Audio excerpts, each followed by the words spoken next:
நீ மிகவும் பிரியமானவன், ஆதலால் நீ வேண்டிக் கொள்ள தொடங்கின போதே கட்டளை வெளிப்பட்டது, நான் அதை அறிவிக்க வந்தேன். பிரியமானவர்களே, தானியேல் கர்த்தருக்கு மிகவும் பிரியமானவராயிருந்தார். அதன் நிமித்தமாகவே அவர் வேண்டிக் கொள்ள தொடங்கின போதே அவருக்கென்று கட்டளை வெளிப்பட்டது. அதாவது அவருக்கான அந்த பதில், அவர் என்ன காரியத்துக்கு விண்ணப்பம் பண்ணினாரோ அதற்கான பதிலை கர்த்தர் தேவதூதர் மூலமாக அவருக்கு அறிவிப்பதற்கு அவர் கட்டளையிட்டார். பிரியமானவர்களே, இன்னொரு காரியத்தை நல்லா கவனிங்க.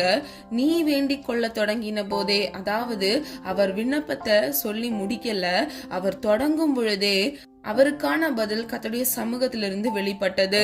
அதற்கு அவர் என்ன செய்தார்? முதல் பகுதியை பாருங்க. அவர் மிகவும் கர்த்தருக்கு பிரியமாயிருந்தார். வேதத்தில் யார் பிரியமானவர்கள் என்றால், கர்த்தருடைய கிருபைக்கு காத்திருக்கிறவர்கள் பிரியமானவர்கள்.